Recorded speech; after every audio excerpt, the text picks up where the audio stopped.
हमने भाषा के आधार पर राज्यों का गठन करके भारत को तोड़ा नहीं, भारत को इतनी कड़ी जंजीर में जोड़ दिया कि भारत फिर कभी टूट नहीं सकता। हमने 14 नए राज्य बनाए थे आज हमने हमारे देश में कितने राज्य हैं? 28। 14 दूना 28। हमने आज 72 सालों में डबल संख्या कर ली है राज्यों की।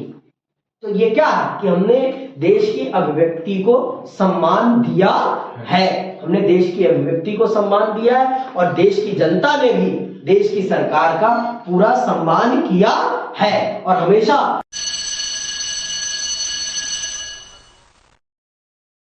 आपने समझ लिया कि भारत को विभाजन से किस प्रकार की समस्याओं का सामना करना पड़ा और इस विभाजन के कारण किस प्रकार से हमारे सामने रजवाड़ों की विलय की समस्या खड़ी हुई। अब हमने रजवाड़ों का भी विलय कर लिया और हमने अपने देश को एकजुट कर लिया है। अब हमें अपने देश को अंदरूनी तौर पर ऐसा बनाना है जिससे कि आगामी समय के लिए इनमें डिस्प्यूट ना हो। तो हम इसके लिए क्या करते हैं, इस समस्या को हम कैसे सुलझाते हैं, अब हम चल रहे हैं उसको पढ़ने। हम चल रहे हैं अपने राज्यों का पुनर्गठन करने। हम क्या करने चल रहे हैं? अपने राज्यों का पुनर्गठन, जिससे कि हमारे राज्यों के बीच में किसी भी प्रकार का डिस्प्यूट पैदा ना हो। आप जानते हैं कि हमने 565 देसी रियासतों को अपने देश में समा लिया। 565 देसी रियासत। अब इन 565 देसी रियासतों को हम ऐसे तो नहीं रख सकते थे ना। हमने संघात्मक ढांचे वाली सरकार अपनाई थी। तो हमारे देश में 2 स्तर की सरकार थी। एक वो सरकार थी जो पूरे देश को चलाएगी और एक राज्यों के लिए सरकार थी, जिसमें जैसे आज हमारे देश में कितने राज्य हैं? 28 राज्य हैं। और कितने केंद्र शासित प्रदेश है? 8 केंद्र शासित प्रदेश है। तो हमारे देश में आप मान लीजिए कि 30 मुख्यमंत्री हैं। 30, मैं अगर गलत नहीं हूं तो 29 का तो पक्का है। 29 का तो पक्का है। एक और केंद्र शासित प्रदेश में विधानसभा है, इतना मुझे पता है। अब वो कौन सी है वो नहीं पता। एक आपका दिल्ली है जिसमें विधानसभा है। दिल्ली एक केंद्र शासित प्रदेश है और इसमें इसकी अपनी विधानसभा भी है। आपका मुख्यमंत्री है ना, यहाँ पर आप अपने लिए मुख्यमंत्री का चयन करते हैं और सभी केंद्र शासित प्रदेशों में ऐसा नहीं है। वहां मुख्यमंत्री नहीं होता, वहां कौन होता है? लेफ्टिनेंट गवर्नर होता है। कौन होता है? लेफ्टिनेंट गवर्नर, एलजी कहते हैं उसे, या गवर्नर कह देते हैं। ठीक है, ठीक है, ये होता है, राज्यपाल कहते हैं उसे। ठीक, तो इस प्रकार से है। तो हमारे देश में हमने 2 संघीय ढांचा अपनाया था। तो संघीय ढांचा के अंतर्गत हमें 2 स्तर की सरकारें बनानी थी, एक तो पूरे देश के लिए और राज्यों के लिए, जिससे कि राज्यों की समस्याओं को राज्य सरकारें सही ढंग से सुलझाते हुए देश को आगे बढ़ाती हुई चलती चले।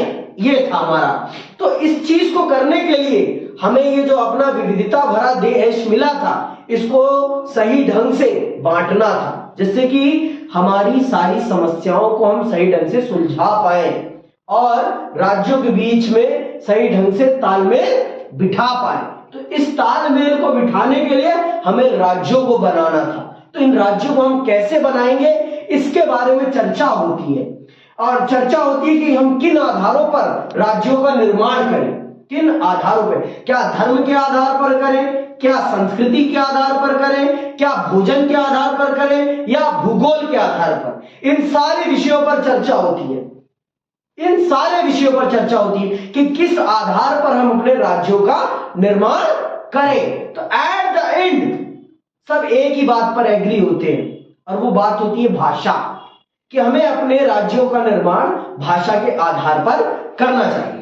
इसमें आपका भूगोल भी आ जाएगा, इसमें आपकी संस्कृति भी आ जाएगी, इसमें आपका धर्म भी आ जाएगा। इसमें कोई समस्या नहीं आएगी। भाषा एक ऐसी चीज है जो सबकी कॉमन हो सकती है, एक एरिया में रहने वाले की, चाहे वो किसी भी धर्म को माने, चाहे वो किसी भी संस्कृति को माने, चाहे वो किसी भी भौगोलिक क्षेत्र में क्यों न रहे, उसकी भाषा और संस्कृति, उसकी भाषा में ये सारी चीजें आ सकती हैं। अब मान लो जैसे अब आपका राजस्थान है, राजस्थान है, और राजस्थान में भी ऐसा नहीं है कि पूरा भौगोलिक क्षेत्र मरुभूमि है, ऐसा नहीं है।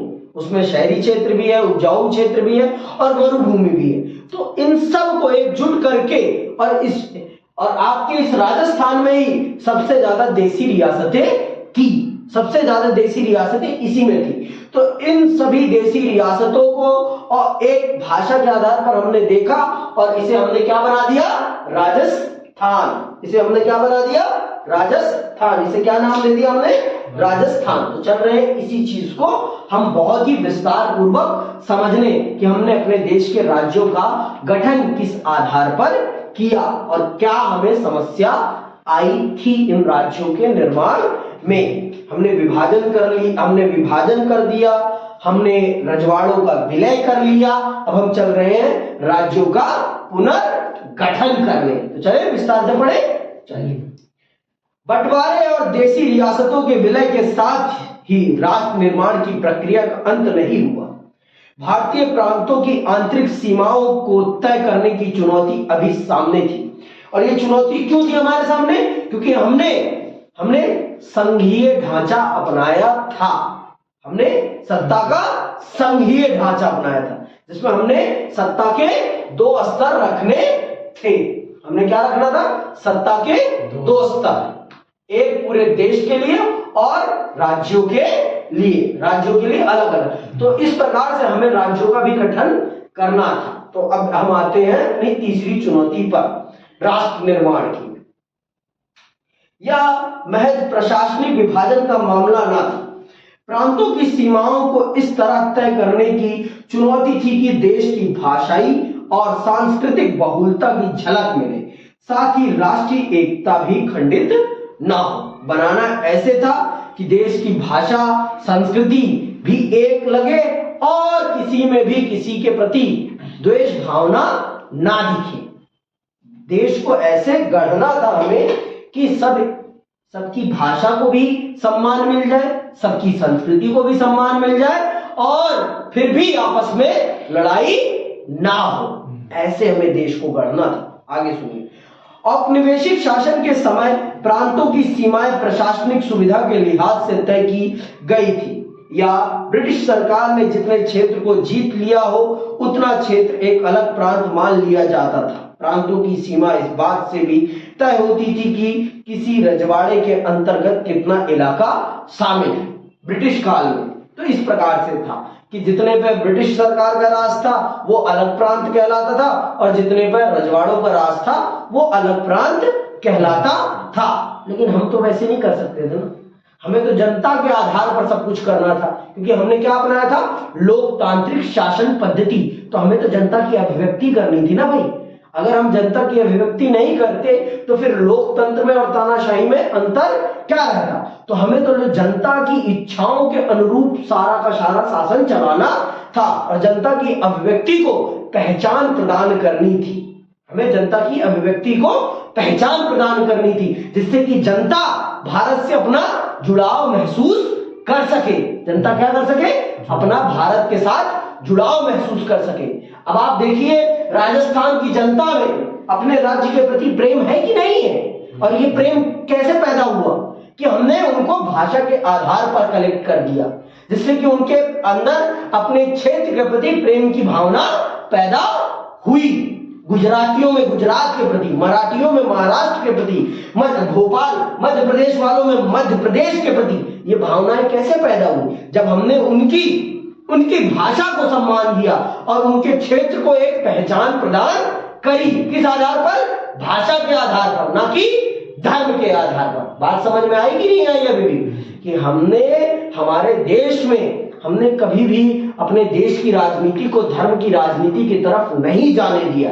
इसी का परिणाम है कि हमारा देश इतना सुसंगठित बना हुआ है। हमने उन चीजों को सम्मान दिया जिसमें सारी चीजें आती हूं। अब ऐसा तो नहीं है कि मुसलमान व्यक्ति जो राजस्थान में रहता है वो राजस्थानी नहीं बोलेगा, कि नहीं बोलेगा, कि बोलेगा, क्योंकि भाई वहां की भाषा ही वही है, उसे भी वही आती है, वहां का परिवेश वो है तो उसे भी वही भाषा आती है, उसके अलावा तो कुछ आती ही नहीं है उसे भी। तो मजबूरन है कि उसे भी वही भाषा बोलनी पड़ेगी, धर्म चाहे अलग हो। जो वहां का जैन है, बौद्ध है, सिख है, सब वही बोलेंगे। समझ में आई बात? तो भाषा एक ऐसी चीज है जो सबको जोड़ती है उस क्षेत्र में रहने वाले लोगों को, चाहे वो किसी भी धर्म के हो, चाहे वो किसी भी संस्कृति के हो। समझ में आई बात? अब यहां जो लोग रहते हैं, चाहे वो किसी भी धर्म के हो, एट द एंड उन्हें कौन सी भाषा प्रयोग करनी पड़ती है? हिंदी। क्योंकि यहाँ की कॉमन लैंग्वेज क्या है? हिंदी है। तो सबको हिंदी में ही बात करना पड़ेगा। अगर आपको जनता के साथ इंटरेक्ट करना है तो कौन सी भाषा आप यूज करोगे? अंग्रेजी यूज करोगे, हिंदी यूज करोगे? अगर आपको जनता में पॉपुलर होना है तो कौन सी भाषा यूज करोगे? इंग्लिश। इंग्लिश में ज्यादा पॉपुलैरिटी मिलेगी आपको भारत में? हाँ बताओ, मोदी जी को किस भाषा में पॉपुलैरिटी मिली हुई है? राहुल गांधी को अच्छी इंग्लिश बोलनी आती है? नहीं। उसे इंग्लिश नहीं बोलनी आती है उसे इंग्लिश बोलनी आती है। मोदी जी को इंग्लिश नहीं बोलनी आती उतनी फ्लुएंसी के साथ। तो कौन फेमस है? राहुल गांधी ज्यादा फेमस है कि मोदी जी ज्यादा फेमस है? मोदी। क्यों? क्योंकि वो जनता की भाषा में संवाद करते हैं। यही तो मूर्खता है कि आप बात को नहीं समझ रहे कि जो जनता की भावना को समझने वाली बात बोलेगा उसे जनता पसंद करेगी, उसे नहीं पसंद करेगी जो अफगानी भाषा बोलेगा या अंग्रेजी भाषा बोलेगा। भारत में अगर आपको अच्छा बीबी की वाइन्स अंग्रेजी में फेमस है? नहीं भैया। बताओ भाई, बीबी की वाइन्स देखते हो ना सारे के सारे? तो भुवन बाम अंग्रेजी बोल के फेमस हुआ है कि हिंदी बोल के फेमस हुआ है? हिंदी। हाँ बोलो ना मुझे, अरे बोलो हिंदी। कौन सी भाषा? हिंदी। समझ में आ गई कि भाषा एक ऐसी चीज है, अगर आप इसके द्वारा देश को जोड़ना चाहेंगे तो बहुत जल्दी आप कनेक्ट कर लेंगे। इसमें सब चीजें इंक्लूड होती है, चाहे वो आपका धर्म हो, चाहे वो आपकी संस्कृति हो, आपका भोजन हो, कुछ भी हो। समझ में आई बात? आप इसमें सब कुछ ऐड कर लेते हैं। अब ऐसा तो नहीं है कि इस क्षेत्र में ये अलग भौगोलिक क्षेत्र है, ये अलग भौगोलिक क्षेत्र है, ये दोनों इंटरकनेक्टेड है ना भाषा। क्योंकि ये सारे के सारे राज्य क्या है? हिंदी बेल्ट के राज्य हैं। एट द एंड इनकी कॉमन लैंग्वेज, इनकी कॉमन लिपि है। लिपि माने स्क्रिप्ट, लिखने का तरीका सबका एक ही जैसा। क्या है? देवनागरी लिपि है। सबकी लिपि क्या है? देवनागरी। एट द एंड सारे के सारे कनेक्ट हो जाते हैं। कौन कौन से? आपका ये हो गया हिमाचल हो गया, हरियाणा हो गया, उत्तराखंड हो गया, उत्तर प्रदेश हो गया, मध्य प्रदेश हो गया, गुजरात हो गया, आपका राजस्थान हो गया, बिहार हो गया, झारखंड हो गया, छत्तीसगढ़ हो गया। ये सारे के सारे एट द एंड कलेक्ट हो जाते हैं। क्यों? क्योंकि इनकी जो स्क्रिप्ट है, मदर लैंग्वेज है, जो मदर मातृभाषा है, वो सारी की सभी भाषाओं की मातृभाषा कौन सी है? संस्कृत है। और संस्कृत है इसीलिए सबकी लिपि क्या है? स्क्रिप्ट क्या है? सबकी स्क्रिप्ट है देवनागरी। समझ में आई बात? इसीलिए हमारे देश के निर्माताओं ने इस बात को बहुत ही बखूबी समझा कि धर्म के आधार पर या भूगोल के आधार पर हम राज्यों का गठन करेंगे तो इससे देश के अंदर तनाव पैदा हो सकता है, लेकिन अगर हम भाषा के आधार पर ऐसा करेंगे तो कभी भी तनाव पैदा नहीं होगा। क्योंकि भाषा वो चीज है जिसके लिए इंसान कट मरने के लिए भी तैयार होता है। बांग्लादेश के बनने के पीछे सबसे बड़ा कारण यही है। बांग्लादेश का पाकिस्तान से अलग होने का सबसे बड़ा कारण ही उसकी भाषा है, क्योंकि ये पाकिस्तानी बंगाली भाषा को सम्मान नहीं देते थे। इसीलिए उन्होंने कहा कि हमें पाकिस्तान ही नहीं चाहिए, चलो निकलो, लंबे रास्ते पकड़ो। अगर आपने अपनी अंग्रेजी की किताब के पहले अध्याय को पढ़ा होगा तो आपको भाषा का महत्व पता होगा। पढ़ा है कि नहीं पढ़ा? पता है? पहला चैप्टर का नाम क्या है? Last lesson. The last lesson है ना? उसमें फ्रांसिस्को पे कौन सी भाषा थोपी जा रही होती है? जर्मन। तो आप समझ जाओ भाषा क्या है। भाषा आपकी आजादी का माध्यम है। भाषा क्या है? आजादी का माध्यम है। आप अपनी जो चपड़ चपड़ जबान चलाते हो इसी के कारण चला पा रहे हो। भाषा ही नहीं होती तो आप बोल ही नहीं पाते। आजाद हो इसका मतलब भाषा हो, भाषा है। भाषा के बिना आजादी संभव नहीं है। भाषा के बिना आप पिंजरे में कैद हो। अब आप किसी दूसरे देश में जाओगे, वहां हिंदी बोलने वाले समझने वाले लोग नहीं होंगे, तो आप कैसा महसूस करोगे? आप थोड़ा दबा दबा महसूस करोगे, आप अपने आप को असहाय महसूस करोगे, क्योंकि आपकी बात को कोई समझने वाला ही नहीं होगा। अब आपको इशारों में बात करनी पड़ेगी, आपको इशारों में बात करनी पड़ेगी। क्यों? क्योंकि वहां के लोग आपकी भाषा नहीं जानते। तो भाषा क्या है? आपकी आजादी है, आपकी आजादी का प्रमुख माध्यम है। आगे सुनिए, हमारी राष्ट्रीय सरकार ने ऐसे सीमांकन को बनावटी मानकर खारिज कर दिया। जो वो अंग्रेजी शासन में जो सीमांकन था, राज्यों का निर्माण था, उसको पूरी तरीके से खारिज कर दिया कि हम ऐसे अपने देश का निर्माण नहीं करेंगे। ना हम देशी रियासतों की सीमाओं को मानते हैं और ना ही अंग्रेज सरकार के द्वारा बनाई गई सीमाओं को। आगे सुनो, उसने भाषा के आधार पर राज्यों के पुनर्गठन का वायदा किया। सन 1920 में कांग्रेस का नागपुर अधिवेशन हुआ था। दरअसल इसके बाद से ही इस सिद्धांत को भारतीय राष्ट्रीय कांग्रेस ने मान लिया था कि राज्यों का पुनर्गठन भाषा के आधार पर होगा। अनेक प्रांतीय कांग्रेस समितियों को भाषाई इलाके के आधार पर बनाया गया था और ये समितियां ब्रिटिश इंडिया के प्रशासनिक विभाजन को अपने कामकाज में नहीं बरतती थी। तो भारत की आजादी से पूर्व ही कांग्रेस ने इस पर काम करना स्टार्ट कर दिया था। उसने जो अपनी कमेटियां बनाई थी, काउंसिल्स बनाई थी, उन सभी काउंसिल्स को किस आधार पर बनाया था? भाषा के आधार पर बनाया था। समझ में? 1920 से ही, आजादी के 27 साल पहले से ही कांग्रेस ने इस फॉर्मूले पर काम करना स्टार्ट कर दिया था कि हम जब आजाद होंगे तो हम अपने देश का निर्माण किस आधार पर करेंगे? अपने देश के अंदरूनी निर्माण हम उसकी भाषाओं के आधार पर करेंगे, जिससे कि देश को अच्छी अभिव्यक्ति मिल सके। अभी भी अगर भाषा का महत्व नहीं समझ पाए हो ना भाई, तो बता दो मुझे, फिर से मैं रिपीट मार दूंगा। समझ गए ना भाषा का महत्व कि नहीं समझे अभी तक? कि भाषा कितनी महत्वपूर्ण, जतिन समझ में आया? पक्का? हाँ, चलो मैं बोलता हूँ, ठीक है। देखो, हमने भाषा के आधार पर राज्यों का निर्माण इसलिए किया जिससे कि देश की संस्कृति को, देश के भूगोल को और देश की धार्मिक विविधता को एकीकृत किया जा सके। ऐसा तो नहीं है कि अब आपके उत्तर प्रदेश में जो रहने वाला मुसलमान है या ईसाई है या सिख है या बौद्ध है या जैन है, वो हिंदी ना बोलता हो। वो किसी भी धर्म को मानता हो, वो हिंदी जरूर बोलेगा। या जो ब्रज में रह रहा है, ब्रज वाले क्षेत्र में रह रहा है, चाहे वो हिंदू हो, चाहे वो मुस्लिम हो, चाहे वो सिख हो, चाहे बौद्ध हो, चाहे जैन हो, कुछ भी हो, वो ब्रजभाषी ही बोलेगा।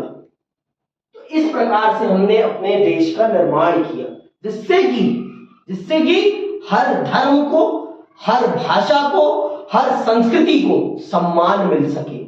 हर भाषा संस्कृति को सम्मान मिल सके, क्योंकि भाषा इंसान की अभिव्यक्ति का माध्यम है। और हम जब इंसान की अभिव्यक्ति के माध्यम को सम्मान प्रदान करेंगे तो वो हमारे राष्ट्र की भावना को भी सम्मान करेगा। वो हमारी राष्ट्र की भावना को भी सम्मान करेगा। चलो ठीक है, तो अभी आपको फिर से मैं समझा देता हूं एक बार कि क्या है भाषा। अब अच्छा एक बात बताओ कृष्णा, अगर मैं आपको बोलने के लिए ना बोलने की आजादी आपकी खत्म कर दूं तो आपको कैसा लगेगा? बुरा लगेगा भैया। बुरा? मतलब बहुत बुरा। आप अपने आप को मरा हुआ समझोगे, क्योंकि इंसान का अर्थ क्या है कि उसके मन में जो आ रहा है वो अपने भावों को व्यक्त कर सके। अब मान लो, अब अगर हम मान लो, कल्पना करो, अगर हम बिहार के साथ यूपी को भी मर्ज कर देते, बिहार यूपी को एक में ही मर्ज कर देते, बिहार और यूपी को एक में ही मर्ज कर देते, तो क्या होता?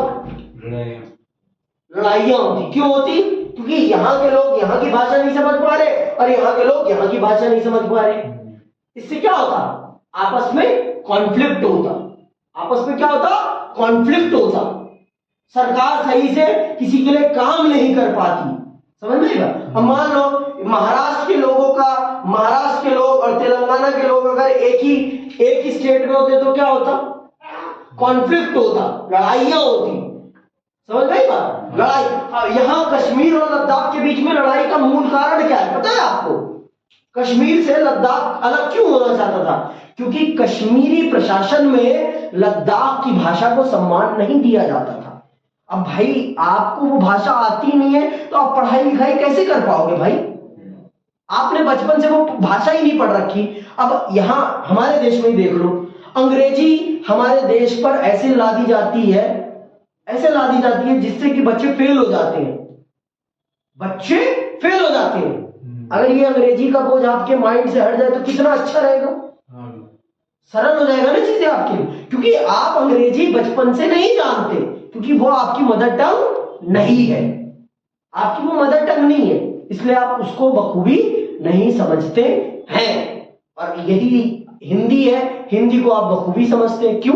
क्योंकि ये आपकी मदर टंग है। तो पढ़ाई किसमें होनी चाहिए? आपकी मदर टंग में होगी तो ज्यादा बेटर रहेगा कि उस भाषा में होगी जिस भाषा का हमारे समाज से कोई सरोकार ही नहीं है।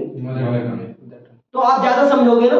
आपकी मातृभाषा में अगर आप पढ़ाई करोगे तो आप ज्यादा समझोगे कि आप उस भाषा में समझोगे जो विलायती भाषा है। अब अगर आपको फ्रांस में मैं फ्रांसीसी भाषा में मैं खड़ा होकर अब स्पीच दूंगा तो आपको समझ में आएगा? बिल्कुल नहीं। अब बात समझ में आई भाषा क्यों इंपॉर्टेंट थी और क्यों हमने भाषा को सम्मान देते हुए अपने राज्यों का निर्माण किया, जिससे कि राज्यों के प्रशासन को चलाने में, राज्यों की शिक्षा व्यवस्था को सही ढंग से चलाने में, वहां के लोगों के प्रशासन को समझने में। अब एक बात बताओ, मान लो आप आईएएस हो, ठीक है, आप आईएएस हो और आप हो बिहार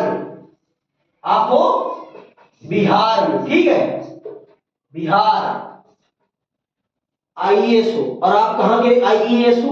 बिहार के नहीं, आप बिलोंग करते हो तमिलनाडु से। आप कहां से? तमिलनाडु। आपकी मदर टंग तमिल है और बिहार में आपकी पोस्टिंग हुई है। आपको बिहारी आती तक नहीं है, तो आप अच्छे से काम कर पाओगे बिहार में? बिल्कुल नहीं। क्यों नहीं कर पाओगे बताओ कृष्ण? बिहार में तमिल आती है, मदर टंग तमिल है, मतलब हम क्यों नहीं कर पाओगे वो बताओ? क्योंकि उनकी लैंग्वेज समझ नहीं आएगी। बात समझ में आई? अब बात समझ में आई कि बात ही नहीं समझ पाऊंगा मैं तो उनके लिए काम कैसे कर पाऊंगा? तो इसीलिए भाई सरकार का मूल उद्देश्य क्या होता है? जनता का कल्याण करना ना। और जनता के कल्याण की बात ही मैं नहीं समझ पाऊंगा, जनता को क्या चाहिए, तो फिर मैं जनता का कल्याण कैसे करूंगा? तो इसीलिए हमने अपने देश का निर्माण भाषा के आधार पर किया, जिससे कि उस क्षेत्र की भाषा को सम्मान मिल सके और जनता अपनी समस्याओं को आसानी से सरकार तक पहुंचा पाए। पहले ये दोनों राज्य एक थे, आपके गुजरात और महाराष्ट्र एक थे। इनको अलग क्यों किया गया? क्योंकि इन दोनों क्षेत्रों की भाषाएं अलग अलग थी। यहां की सरकार को कॉन्फ्लिक्ट हो रहा था, सरकार को समस्याओं का सामना करना पड़ रहा था, सरकार उनकी समस्याओं को सही ढंग से समझ नहीं पा रही थी, जिस कारण से अलग कर दिया गया। उत्तराखंड को भी उत्तर प्रदेश से अलग क्यों किया गया? क्योंकि उत्तराखंड की भाषा, न संस्कृति, न भोजन उत्तर प्रदेश से मेल नहीं खाता, न उसकी संस्कृति उत्तर प्रदेश से मेल खाती है, न भाषा मेल खाती है, न ही भौगोलिक परिस्थिति मेल खाती है। इसीलिए उत्तराखंड को उत्तर प्रदेश से अलग कर दिया गया, जिससे कि वहां का प्रशासन उसे सही ढंग से चला सके और वहां के लोगों की अभिव्यक्ति को सही ढंग से व्यक्त कर सके और उनकी आवश्यकता के अनुसार वहां पर काम कर सके। अब बात समझ में आई? अभी भी नहीं आई है?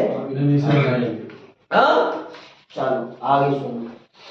तो इसीलिए 1920 से ही कांग्रेस ने ये तय कर लिया था कि हम जब अपने देश पर शासन करना स्टार्ट करेंगे तो हम अपने देश के राज्यों का निर्माण भाषा के आधार पर करेंगे, जिससे कि देश को सुलभता से हम संचालित कर सके। आगे सुने।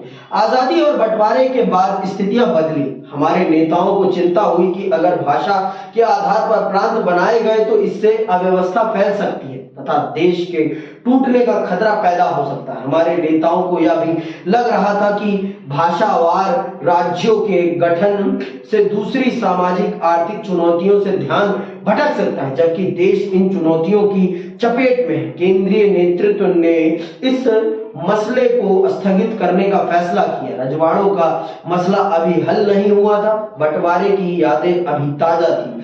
केंद्रीय नेतृत्व के इस फैसले को स्थानीय नेताओं और लोगों ने चुनौती दी। पुराने मद्रास प्रांत के तेलुगु भाषी क्षेत्रों में विरोध भड़क उठा। पुराने मद्रास प्रांत में आज के तमिलनाडु और आंध्र प्रदेश शामिल थे। सुनते रहना, इसको ध्यान से सुनना। पुराने मद्रास प्रांत में आज के तमिलनाडु और आंध्र प्रदेश शामिल थे।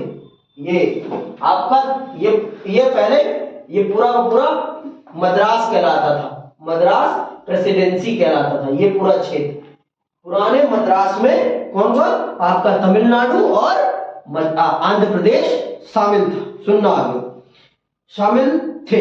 इसके कुछ हिस्से मौजूदा केरल एवं कर्नाटक में भी हैं। विशाल आंध्र प्रदेश नाम से अलग राज्य बनाने के लिए चलाया गया आंदोलन ने मांग की कि मद्रास प्रांत के तेलुगु भाषी इलाकों को अलग करके एक नया राज्य आंध्र प्रदेश बनाया जाए। तेलुगु भाषी क्षेत्र की लगभग सारी राजनीतिक शक्तियां मद्रास प्रांत के भाषाई पुनर्गठन के पक्ष में थी। तो ये कॉन्फ्लिक्ट ने ही इस राज्य को निर्मित किया। ये जो आंध्र प्रदेश है, भारत का पहला प्रदेश है जो भाषा के आधार पर बना है। भाषा के आधार पर बनने वाला सबसे पहला प्रदेश कौन सा है? आंध्र प्रदेश। इसी का सबसे पहले आजादी के बाद भाषा के आधार पर बनने वाला पहला राज्य कौन सा है? आंध्र प्रदेश। और ये कॉन्फ्लिक्ट क्यों हुआ? क्योंकि यहाँ के लोग यहाँ की भाषा नहीं समझते थे और यहाँ के लोग यहाँ की भाषा, तो कॉन्फ्लिक्ट होता था भाई। जो सरकारी काम होते थे वो सारे के सारे तमिल भाषा में होते थे, तमिल में, है ना। तो उनको तो उस बात को समझना ही नहीं आता था। तेलुगु में होते थे, ठीक है, तेलुगु में होते थे, इसलिए उनको समझ में नहीं आता था कि क्या है। अब भैया उत्तर प्रदेश में हिंदी में क्यों होता है? क्योंकि वहां की मदर टंग लैंग्वेज सब कुछ हिंदी में। अगर वहां पर आप अंग्रेजी में काम करोगे तो लोग समझ भी नहीं पाएंगे, क्योंकि सरकार का काम है जनता के लिए काम करना। और जनता ही अगर सरकार की बात नहीं समझ पा रही है तो फिर मतलब क्या है सरकार का होने का? सरकार का काम क्या है? जनता का काम करना ना। तो इसीलिए इन लोगों ने आंदोलन चलाया, आंध्र आंदोलन, और अपने आप को तमिल लोगों से अलग किया, जिससे कि उनके प्रशासन को वो अपने अनुसार चला सके और अपनी समस्याओं का समाधान जल्दी से जल्दी करा सके। समझ में आई बात कि नहीं आई? अभी भी आगे सुनो। केंद्र सरकार हाँ ना की दुविधा में थी और उसकी इस मनोदशा से इस आंदोलन ने जोर पकड़ा। कांग्रेस के नेता और दिग्गज गांधीवादी पोट्टी श्री रामल्लू अनिश्चितकालीन भूख हड़ताल पर बैठ गए। 56 दिनों की भूख हड़ताल के बाद उनकी मृत्यु हो गई। इससे बड़ी अव्यवस्था फैली और आंध्र प्रदेश में जगह जगह हिंसक घटनाएं हुई। लोग बड़ी संख्या में सड़कों पर निकल आए। पुलिस फायरिंग में अनेक लोग घायल हुए या मारे गए। मद्रास में अनेक विधायकों ने विरोध जताते हुए अपनी सीट से इस्तीफा दे दिया। आखिरकार 1952 के दिसंबर में प्रधानमंत्री ने आंध्र प्रदेश नाम से अलग राज्य बनाने की घोषणा की। तो इस प्रकार से भारत का पहला भाषाई राज्य कौन सा बनता है? आंध्र प्रदेश। और कब बनता है? 1952 में। समझ में आ गई बात? तो इस प्रकार से भाषा को महत्व दिया जाता है। तो ये है आपके भाषा के आधार पर बने राज्यों का मानचित्र, नया मानचित्र। ये कब का मानचित्र है? देख लो, 1961 का, ठीक है। राज्यों के पुनर्गठन के बाद भारत का प्रशासनिक मानचित्र 1961 का, ये देख सकते हैं आप, ठीक है। ये था उस समय का मानचित्र।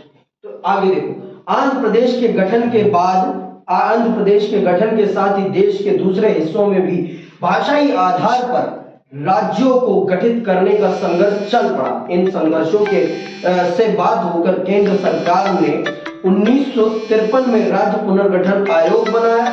इस आयोग का काम राज्यों के सीमांकन के मामले पर गौर करना था।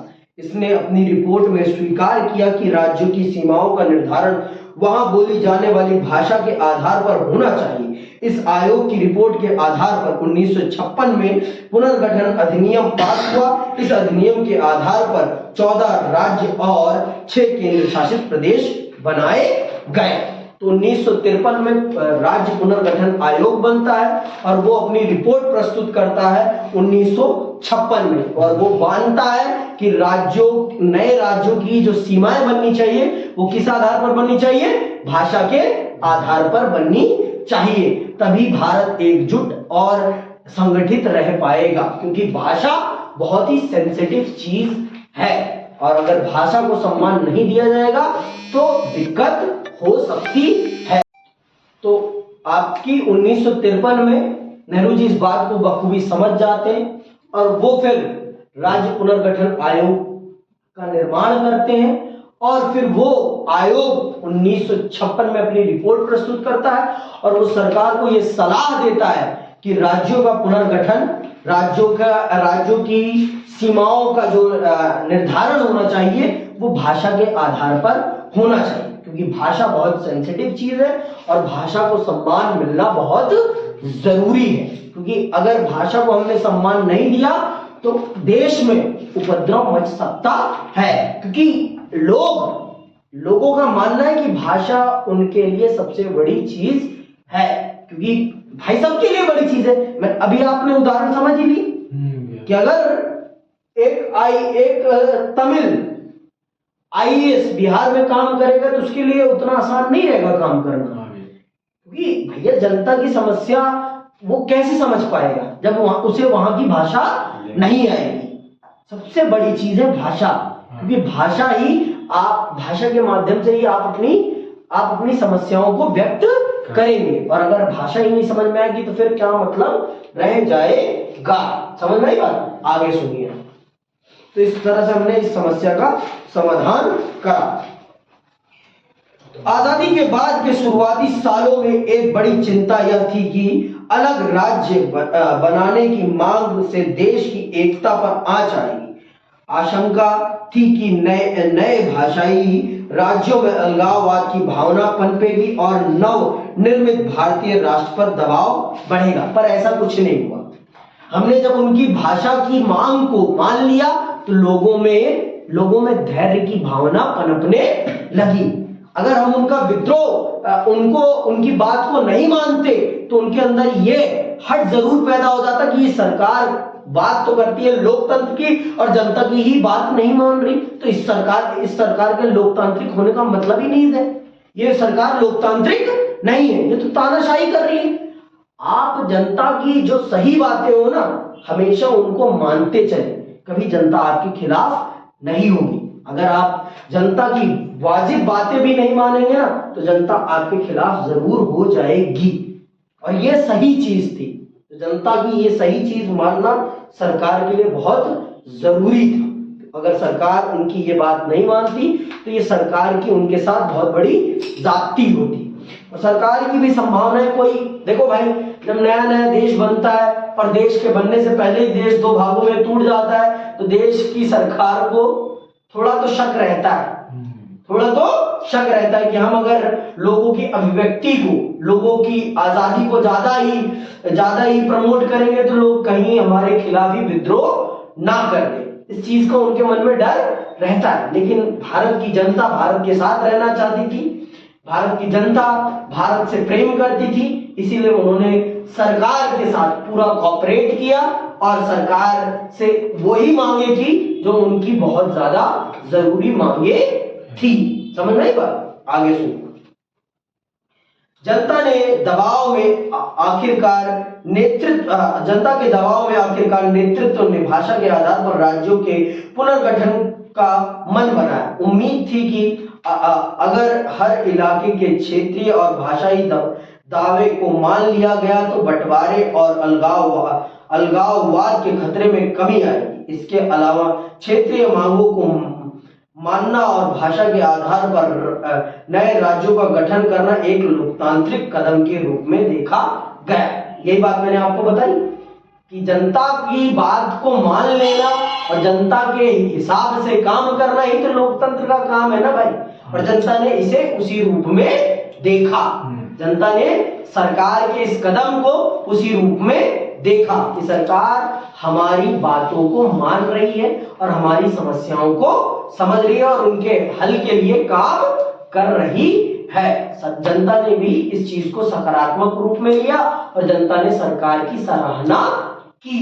जनता ने सरकार की सराहना की, मतलब सरकार की पीठ को थपथपाया कि हाँ सरकार, आप हमारी बातों को मान रहे हैं, हाँ आप एक वास्तविक लोकतांत्रिक सरकार है, आप जनता के विषयों को समझ रहे हैं, जनता की समस्याओं को समझ रहे हैं और उनके हल के लिए काम कर रहे हैं। यह आपका चरित्र बताता है। आगे सुनिए।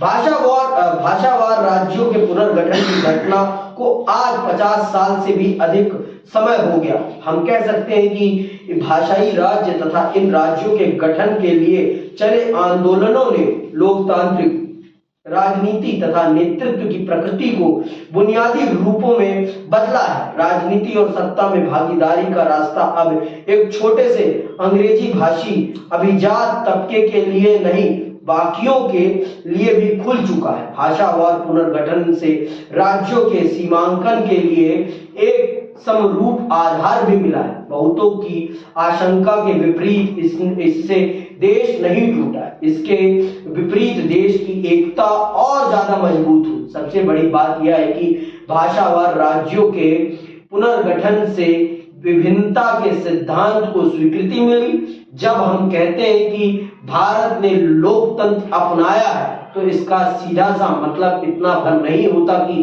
भारत में लोकतांत्रिक संविधान पर अमल होता है अथवा भारत में चुनाव कराए जाते हैं। भारत में लोकतांत्रिक होने का एक व्यवहारिक अर्थ है। लोकतंत्र को चुनने का अर्थ था विभिन्नताओं को पहचानना और उन्हें स्वीकार करना, साथ ही यह मानकर चलना कि विभिन्नताओं में आपसी विरोध भी हो सकते हैं। दूसरे शब्दों में कहें तो भारत में लोकतंत्र की धारणा विचारों और जीवन पद्धतियों की बहुलता की धारणा से जुड़ी हुई है। आगे के दिनों में अधिकतर राजनीति इसी दायरे में चली है।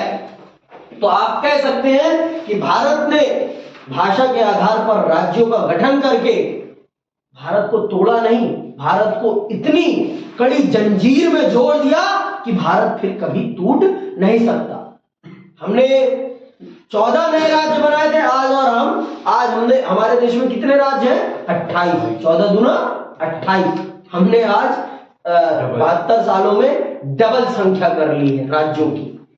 तो ये क्या है कि हमने देश की अभिव्यक्ति को सम्मान दिया है, हमने देश की अभिव्यक्ति को सम्मान दिया है और देश की जनता ने भी देश की सरकार का पूरा सम्मान किया है। और हमेशा लोकतांत्रिक रास्ते पर चलते हुए ही जनता ने अपनी बातों को सरकार के सामने रखा है। कभी भी कोई भी उद्दंड भरा व्यवहार नहीं अपनाया है। और ये बताता है कि ये देश गांधी का देश है, जो अहिंसा में विश्वास करता है, हिंसा में नहीं। क्योंकि ये देश की जनता जानती है कि ये देश हमारा है और अगर हम हिंसा करके कुछ भी चीजों का खंडन करेंगे तो वो हमारी चीजें ही टूटेंगी, किसी और की नहीं। इसीलिए देश ने जब भी कोई विरोध व्यक्त किया हमेशा गांधी के रास्ते का ही अनुसरण किया।